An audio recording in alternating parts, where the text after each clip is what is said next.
Legal requirement है। तो जो फलाह रिसर्च फाउंडेशन कोई ऐसा नहीं है कि लोगों को ज्वाइन करके मेंबरशिप बनाती है जैसे बाकी तंजीमों में है। ना हमारे यहाँ पीरी मुरीदी का सिस्टम है कि आपको जुड़ना है, नहीं। हम कोशिश ये करते हैं कि जो भी सही उल अकीदा सुन्नी हो, चाहे वो किसी भी सिलसिले का हो, अगर वो अहले सुन्नत व जमात के लिए काम करना चाहता है तो हम उसको प्लेटफॉर्म देते हैं। ये एक पहली बात है। जाहिर सी बात है, हमारा जो मेन फोकस है वो है इंटेलेक्चुअल रिवाइवल। ये याद रखिएगा, हम उस चीज़ को लाना चाहते हैं जो मुसलमानों में अब कम होती जा रही है। हमारे यहाँ कामयाबी का जो मयार है वो ये समझा जाता है कि अगर किसी का लड़का डॉक्टर हो गया, इंजीनियर हो गया, चार्टर्ड अकाउंटेंट हो गया, एमबीए हो गया, बहुत अच्छी नौकरी लग गई, तो उसको समाज में कामयाबी का एक बहुत बड़ी मंजिल समझी जाती है। हम इसको नहीं समझते हैं। ये यकीनन एक छोटी कामयाबी है, लेकिन अगर हमारा वो बच्चा इंजीनियर बन गया और 18 घंटे काम करके 4 लाख रुपया महीना कमा रहा है, लेकिन उसको ये नहीं मालूम कि दुनिया जहां में क्या हो रहा है, उसको इस्लाम की बेसिक मालूमात नहीं है, या बेसिक मालूमात तो है, वो कमा रहा है लेकिन वो रिसर्च ओरिएंटेड नहीं है, तो हमको लगता है कि कहीं ना कहीं जो इस्लामिक टेम्परामेंट है, मैं फंडामेंटल तंजीमी टेम्परामेंट की बात नहीं कर रहा हूँ, मैं इस्लाम का मुतालबा कर रहा हूँ कि इस्लाम में जो अल्लाह तबारक व तआला ने उलुल अलबाब का जिक्र किया है कुरान मजीद में, और अफला तदब्बरून अफला तफक्करून का जिक्र किया है, वो हमको लगता है कि इन जनरल इंडियन मुस्लिम्स में कम होती जा रही है। हमारे यहाँ लोग रिसर्च ओरिएंटेड नहीं है। डॉक्टर्स तो बन गए हैं, कमा रहे हैं, इंजीनियर्स तो बन गए हैं, कमा रहे हैं, लॉयर्स तो बन गए हैं, कमा रहे हैं, लेकिन ऐसे कितने लॉयर्स हैं जो कॉन्स्टिट्यूशनल मैटर्स पे गौर और फिक्र कर पा रहे हैं?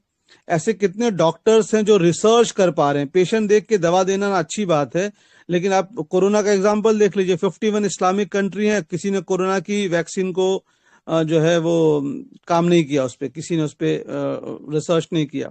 ऐसे हम इंजीनियरिंग को देख लीजिए, आज जो है बहुत बड़े बड़े हमारे यहाँ सॉफ्टवेयर इंजीनियर से, लेकिन अगर आप देखा जाए सही माने में वो रिसर्च ओरिएंटेड नहीं है, वो प्रोग्रामिंग करके कमा रहे हैं, लेकिन कोई नई चीज दुनिया को देने वाली जो चीज है जिसको रिसर्च बोलते हैं, वो दिन पर दिन कम होती जा रही है। और उसकी एक वजह यह है कि हमारे सोसाइटी में कामयाबी मतलब बच्चे का एक अच्छी नौकरी का मिल जाना, ये कामयाबी को समझा जाता है। तो फलाह रिसर्च फाउंडेशन का जो सबसे पहला ही मकसद है कि हर शख्स को जो इससे जुड़े, उसको उसके इंटरेस्ट के मुताबिक रिसर्च करने के लिए फैसिलिटेट किया जाए, प्रमोट किया जाए, एंकरेज किया जाए। हम किसी को ये कंपेल नहीं करते कि आप इस टॉपिक पर रिसर्च कीजिए। हर इंसान का अपना एक शौक होता है, और मैं अपना 10 साल का तजुर्बा बता दूं, मुझे गिने चुने 1-2 लोग मिले हैं, 1 या 2, जिन्होंने वाकई टॉपिक को अपना इंतखाब करके उस पर काम किया है। वरना हमारे यहाँ रैंडम रिसर्चर्स बहुत होते हैं। रैंडम रिसर्चर्स से मुराद ये है कि जब ट्रिपल तलाक का मैटर सुप्रीम कोर्ट में आया तो हमारी पूरी जमात और पूरी कौम वही पढ़ने लगी, और एक दिन में लॉयर बनकर सुप्रीम कोर्ट में जाकर आर्ग्यू करने का ख्वाब देखने लगी। उसी तरह जब एनआरसी का मसला आया तो ये लोगों ने पैम्फलेट और पीडीएफ सुन सुन के सोचा कि हम जाकर आर्ग्यूमेंट करेंगे, ठीक है। अब जब फिलिस्तीन का मसला आया है तो ये लोग फोन करके पूछना भाई कौन सी किताब पढ़नी है, और वो सोचते हैं कि एक दिन में या एक रात में हम स्कॉलर बन जाएंगे। ये फला इसको डिस्करेज करता है, डिमोट करता है। हम ऐसे स्कॉलरशिप को प्रमोट नहीं करते हैं। ऐसी स्कॉलरशिप कहाँ काम आती है? जब आपके ऑडियंस नॉर्मल लोग हैं, 8th पास, 10th पास, 12th पास लोगों, ठीक है ना, ऐसे लोगों के बीच में आपको खिताब करना है, तब तो ये आपको चलेगा कि आपने 2 रात को पढ़ा, 3 रात, 1 हफ्ते पढ़ा और जाकर उल्टी कर दी, लोग वाह वाह बहुत अच्छी तकरीर थी।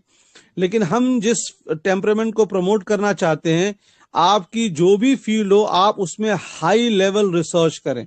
जो भी फील्ड हो, फिक हो, थियोलॉजी हो, मेडिकल साइंस हो, क्रोमोसोम पे काम कर रहे हैं, डीएनए पे काम कर रहे हैं, कॉन्स्टिट्यूशनल लॉ पे काम कर रहे हैं, और आर्टिफिशियल इंटेलिजेंस पे काम कर रहे हैं, इस्लामिक बैंकिंग पे काम कर रहे हैं, उसमें आपका जो लेवल ऑफ रिसर्च है वो ऊंचा होना चाहिए। अब इसकी वजह क्या है? उसकी वजह यह है कि हमारे यहाँ मुकर्रिरीन को बहुत जल्दी कबूलियत और शोहरत मिलती है। मैं बिल्कुल साफ बात कहूंगा, तो वो कोशिश ये होती है कि हम मुकर्रिर बन जाएं, और इस बात का ख्याल नहीं है कि हमारी स्कॉलरशिप डेवलप नहीं हो रही है, हमारा एकेडमिक लेवल डेवलप नहीं हो रहा है।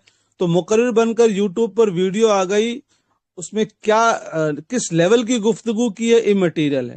ظاہر سی بات ہے ہر انسان کے لیے کوئی نہ کوئی چیز نہیں ہوتی.